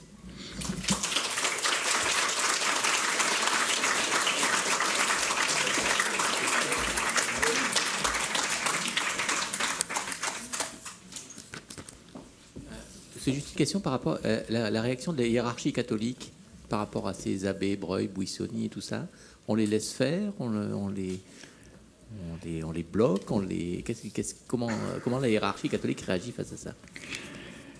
Quand j'avais sorti la biographie de l'abbé Breuil, que je faisais des conférences pour assurer la promotion, il y avait deux questions. C'était l'abbé Breuil et les femmes. Quand même, il avait son assistante. Et la deuxième question, c'était celle-ci. En fait, si on parle juste de Buissonny et de Breuil, ils n'ont jamais été inquiétés par qui que ce soit. Alors, ils n'ont pas été inquiétés pour diverses raisons. En revanche, ils ont toujours été très inquiets, eux. Parce que lorsqu'ils sont au séminaire à Issy-les-Moulineaux en plein cœur de la crise moderniste. Et donc la crise moderniste, c'est une crise autour de l'exégèse biblique, donc on essaie de relire la Bible sous une forme historienne, et donc prendre ça comme n'importe quel document écrit, et voilà. Bon, donc ça crée un certain nombre de problèmes, parce qu'effectivement la Bible n'est pas un livre d'histoire ni un livre de sciences naturelles, et donc il y a des choses dedans qui sont plus métaphoriques que... voilà. Donc ça pose un certain nombre de problèmes. Et puis lorsque Alfred Loisy va publier ses livres, là ça va être encore plus compliqué. Et donc, eux leur génération a été un peu inquiétée quand même au séminaire. Ils ont eu des problèmes. Donc, ils étaient très, très, très, très inquiets. En même temps, comme j'ai dit tout à l'heure, ils avaient comme professeur l'abbé Guibert qui leur disait, au contraire, il faut y aller. Donc, qui lui-même a publié un manuel de préhistoire. Alors, ils n'ont pas été inquiétés à titre personnel. En revanche, on a d'autres cas de scientifiques, comme l'abbé d'Orlodo, par exemple, qui, lui, s'est attaqué vraiment à la question de l'évolution. Il a même voulu retrouver dans les textes saints des éléments qui accréditeraient l'idée qu'il y a évolution et que ce n'est pas contraire au dogme.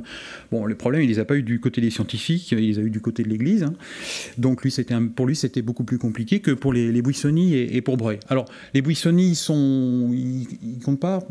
Enfin, c'est pas bien ce que je dis, parce qu'en fait, ils sont un peu obscurs. Et, Jean Buissonny, quelqu'un d'absolument déterminant pour la préhistoire. Hein. C'est quelqu'un qui a fait beaucoup de dessins en préhistoire, qui connaît de manière intime les artefacts lithiques, à tel point que des gens comme Borde, comme Laplace, qui sont des grands préhistoriens de la seconde partie du XXe siècle, vont aller le voir et faire valider un certain nombre de leurs théories.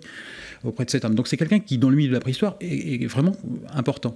Mais voilà, c'est un obscur professeur d'école secondaire de Corrèze, donc dans le dispositif de l'Église, il ne compte pas énormément. Quant à Breuil, c'est un singleton, donc il n'a pas de paroisse, il est totalement indépendant, et puis il va occuper des places déterminantes quand même, professeur au Collège de France. Ça devient compliqué de s'attaquer à un professeur au Collège de France, l'Académie des inscriptions et belles-lettres, l'Institut de paléontologie humaine, tout ça. Donc il se crée sa propre capacité de nuisance, si je puis dire, donc il ne sera jamais inquiété, en réalité. Ce qui n'est pas le cas d'autres. Après, la question de fond, c'est peut-être pas la préhistoire, c'est peut-être plus la question de l'évolution, finalement.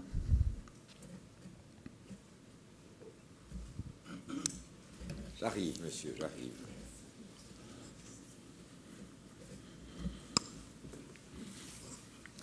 Oui, je voulais savoir si vous établissez un lien entre les prises de position en somme idéologique des divers savants du XIXe siècle et début du XXe siècle avec les prises de position de l'Académie des sciences du RSS qui voulait faire une biologie marxiste, une physique marxiste et toute une science en somme très, très orientée idéologiquement.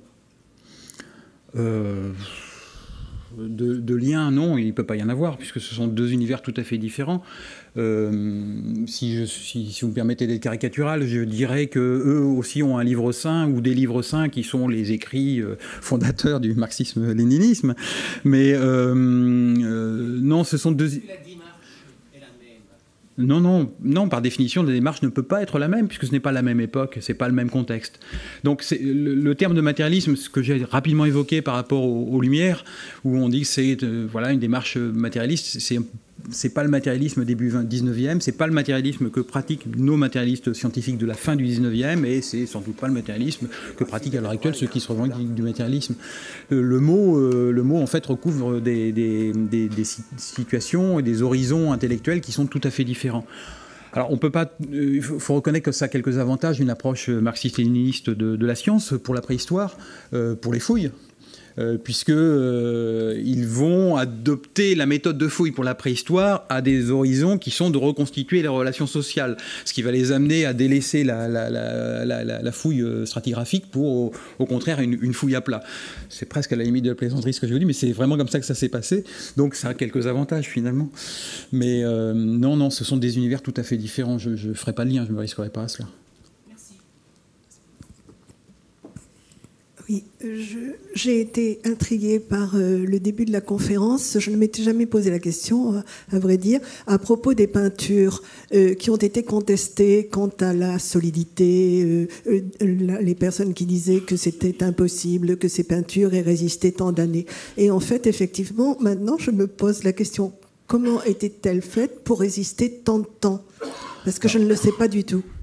Alors je vais vous répondre, mais je ne suis pas la personne idoine pour cela. Vous avez au fond de la salle quelqu'un qui vous répondrait parfaitement mieux que moi. Mais dans un certain nombre de cas, en tout cas, votre question elle devient complexe pour certains sites, comme Rouffignac en particulier.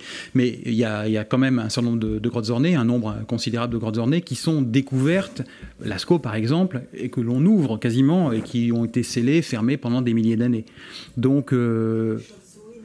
Lascaux, en l'espèce, c'était complètement clos, sauf erreur de ma part, Roland, il n'y avait pas d'accès. En revanche, là où ça devient compliqué, c'est avec Rouffignac. Rouffignac, qui est une grotte qui n'est pas très loin de Lascaux, et qui est une vaste grotte, un porche très, très important, puis très profonde, et qui est fréquentée pendant la période historique de façon très, très régulière. Alors on pourrait dire la même chose des Combarelles et de Font-de-Gaume, puisqu'on considérait que les habitants des Aisies avaient pour habitude de s'y retrouver pour des rendez-vous. Mais Rouffignac, c'est dans les années 50, c'est en 54 ou 55, si mes souvenirs sont bons, qu'on se rend compte d'un seul coup quand on regarde et puis on en voit partout, quoi. Il y en a partout. Et on a des photos de spéléologues qui sont en train de faire leur petit frichti, et puis au-dessus d'eux, il y a les mammouths qui sont là, et tout ça. Et c'est d'ailleurs des arguments qu'ils vont utiliser en disant « mais on la connaît par cœur, cette grotte, donc on les aurait vus ». on les aurait vus. Et c'est dans cette institution, le Musée de l'Homme, qu'il y a une conférence de presse qui est organisée, où on essaie de trancher ça, parce que le ministère de la Culture, alors je vais simplifier à l'extrême, mais le ministère de la Culture, par son représentant local, conteste l'authenticité de Rouffignac, et puis Louis-René Nougier, qui est le scientifique qui vient de Toulouse et qui est assisté par Breuil, au contraire défend, et donc d'un côté on dit mais il a toujours été ouvert, toujours fréquenté cette grotte, donc on aurait vu ça avant. Et puis dans cette salle, pas sous cette forme-là, mais dans cette salle, conférence de presse, et puis à la tribune, il y a l'abbé Breuil un peu vieillissant, qui apporte toute sa caution morale, et puis il y a plein de questions. Puis finalement, Breuil, au bout d'un certain temps, dit, bon, écoutez, de deux choses l'une. Soit c'est un homme préhistorique qui l'a faite, cette grotte, soit c'est moi. Comme c'est pas moi... Donc, l'argument vaut ce qu'il vaut. Mais tout ça pour vous dire que la question que vous venez de poser, c'est une question que l'on se pose en permanence par rapport à la découverte de ce type de site. Alors, une grotte des Hésies, la grotte de la Moute, était connue depuis très longtemps, étudiée pour son dépôt archéologique, jusqu'au moment où on a commencé à découvrir des représentations sur les parois. Et on ne les a acceptées qu'à partir du moment où on a découvert une petite lampe, enfin un petit godet qui pouvait plus servir de lampe, qu'on a analysé comme étant une lampe, et qui pouvait résoudre l'un des aspects techniques qui est la lumière. Voilà. Merci. On parle régulièrement de trafic d'os de dinosaures. Est-ce qu'il y a du trafic de matériel préhistorique? Et pendant la Deuxième Guerre mondiale, est-ce que les nazis auraient piqué des choses qu'il y avait dans les musées en France parce qu'ils estimaient que le Néandertal leur appartenait? Alors, ce sont deux questions très différentes. Si j'oublie la seconde, il ne faudra pas hésiter à me le dire. En fait, vous posez la question des faux. Est-ce qu'il y a de faux, une fausse archéologie? C'est votre première question, c'est ça? Est-ce que... On fait du trafic. Du trafic. De la vente. Oui, mais non, là on ne se comprend pas. Sachez que jusqu'en 1941, en France, il n'y a pas de réglementation d'archéologie préhistorique. 1941, c'est hier. Hein. Et donc, vous pouvez faire ce que vous voulez de vos collections. C'est-à-dire que même c'était une partie de l'objet du cours que je faisais aujourd'hui, mais c'est-à-dire que c'est consubstantiel à l'activité de préhistoire que de vendre des collections. Alors, des gens comme Gabriel de Mortillet avaient même créé un journal qui s'appelait l'Indicateur de l'archéologue. C'est l'Argus des ventes. En 1873, il crée un Argus pour justement qu'on sache exactement ce qui est en vente, les collections qui vont passer en vente publique ou de gré à gré, et tout ça, et il établit une cote. Parce que c'est ce qui fait fonctionner. D'ailleurs, lui le dit, il faut qu'il y ait des ventes, il faut qu'il y ait une circulation, parce que c'est en fait la connaissance qui circule. Et en 1873, il dit, c'est la préhistoire qui circule grâce à ces ventes. Alors c'est aussi lié à une approche particulière de la préhistoire, c'est-à-dire que le contexte archéologique n'est pas important en soi à ce moment-là encore. Ce qui compte, c'est l'objet. On veut prouver en permanence la haute antiquité de l'homme. C'est un point qu'a abordé Noël Coy lundi dans la conférence qu'il a faite ici même. Mais voilà, l'objet est vraiment l'objectif de toute fouille et de toute activité. Mais quelqu'un comme Breuil, je l'évoquais tout à l'heure, n'ayant pas grand-chose pour vivre, en fait, participer au commerce de vente. Le cas typique, c'est une veuve, parce que l'activité de collection au 19e et début 20e est d'abord une activité masculine, que ce soit la peinture ou les timbres ou la préhistoire. Et donc, c'est une veuve qui le contacte, qui lui dit, bah voilà, mon cher et tendre disparu, m'a laissé quand même 20-30 000 cailloux, donc je ne sais que faire, ça doit valoir quelque chose parce qu'il y a passé sa vie. Et donc Breuil y va et regarde tout ça et va essayer de trouver des acheteurs.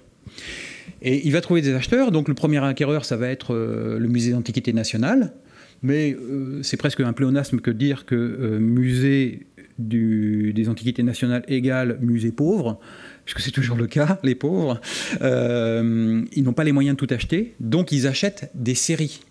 Alors là, c'est encore un terme qui va faire bondir mes collègues préhistoriens, c'est qu'ils achètent des séries typiques.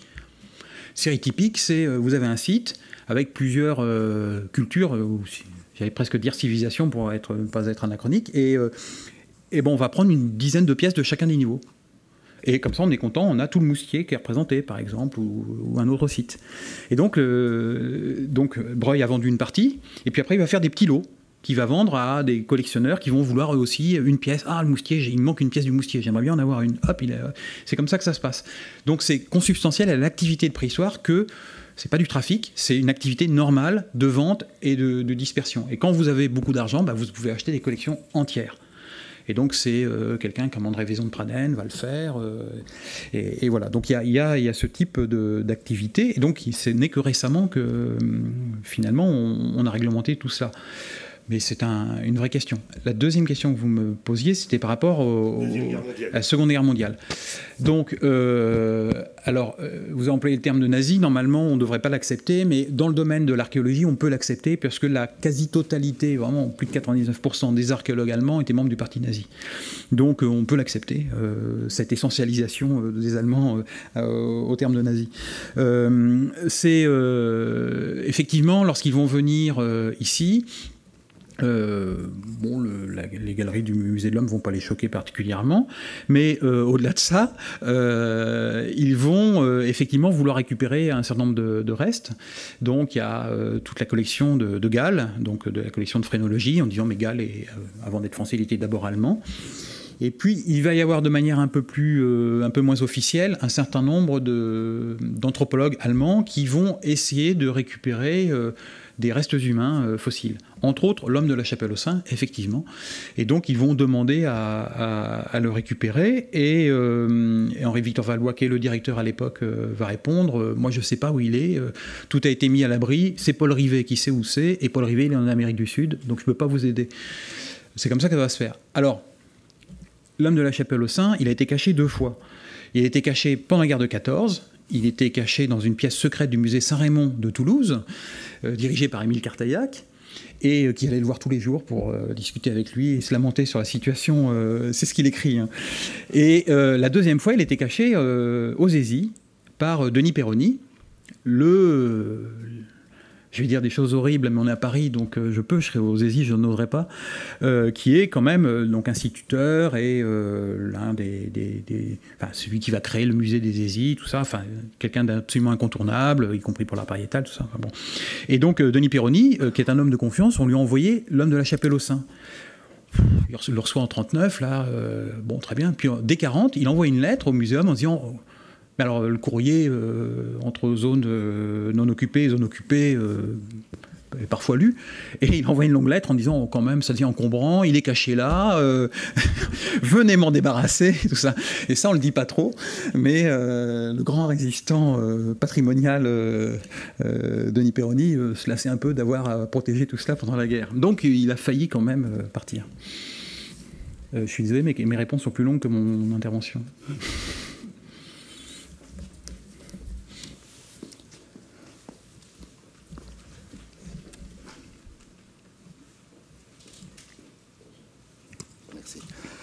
Monsieur Hurel, tout d'abord, merci pour nous avoir fait cette conférence.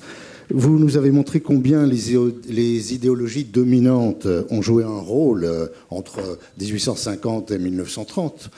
Aujourd'hui, d'après vous, quelles sont les idéologies dominantes et quels impacts positifs ou négatifs ont-elles? Mon Dieu.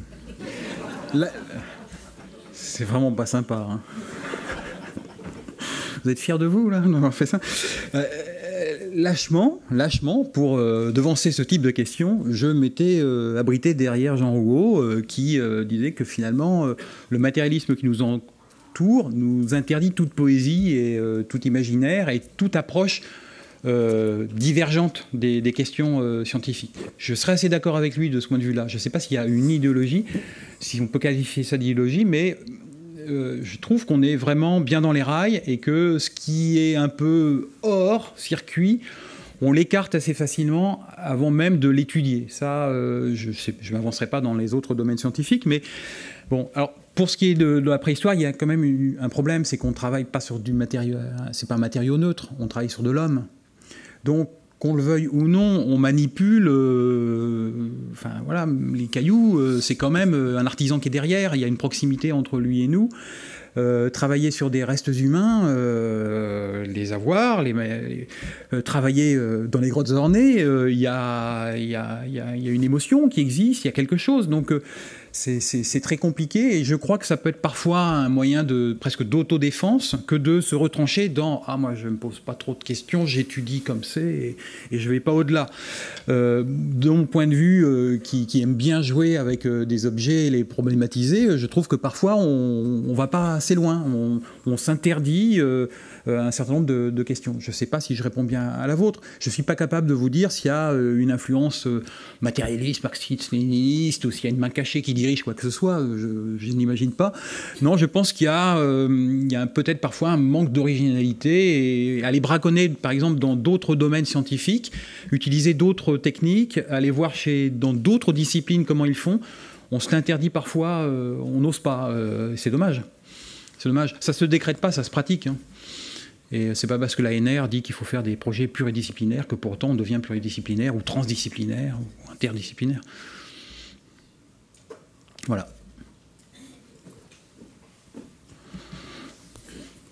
Quelle est la position des églises évangélistes américaines à ce sujet ? Sujet néandertal. C'est pour ça qu'il y a effectivement il y a une différence entre les différentes églises chrétiennes. Effectivement, plusieurs types de courants au sein de la galaxie schématique protestante, on va dire, ont une lecture littérale des textes sacrés. Et dans lesquels ils pensent trouver un livre d'histoire ou un livre de sciences naturelles, ce que ces textes ne sont pas. Donc il est évident que là on retombe à nouveau sur la question de l'évolution et du refus de l'évolution, il y a le refus d'un certain nombre de découvertes. L'Internet est plein de ce type de logorées, donc il y en a dans tous les sens. Ce qui est quand même assez étonnant parfois, c'est l'utilisation à l'heure actuelle de découvertes qui ont un siècle ou deux, sans préciser vraiment la date de la découverte, de reprendre des morceaux de Marcellin Boule ou d'autres, comme si c'était des savants actuels qui s'expriment. Bon, là, je ne sais pas si on est dans la question religieuse, on est à l'évidence dans la malhonnêteté intellectuelle, mais c'est très présent, effectivement, oui. Alors, je ne sais pas s'il y a une position à l'égard des Néandertaliens, une position spécifique, mais je pense que ça doit être dans un grand tout qui s'appelle le rejet de l'évolution. J'imagine. Est-ce que c'était la dernière question ? Alors, si c'était la dernière question, il me reste à remercier chaleureusement Arnaud Hurel pour cette très belle conférence, très documentée et pleine d'humour en même temps.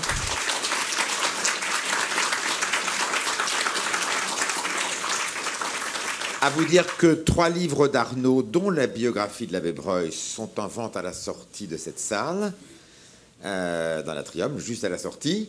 Et puis à vous donner le prochain rendez-vous dans le cadre de la conférence Néandertal, dans l'exposition Néandertal, c'est le 13 juin sur le génome avec Cécile Bon, qui est maître de conférence au Muséum national d'histoire naturelle. Et puis je signale aussi rencontre avec les chercheurs le 11 juin à midi dans cette même salle. Florent Détroit, qui est avec nous ce soir, parlera de l'homme de Florès. Merci et bonne soirée.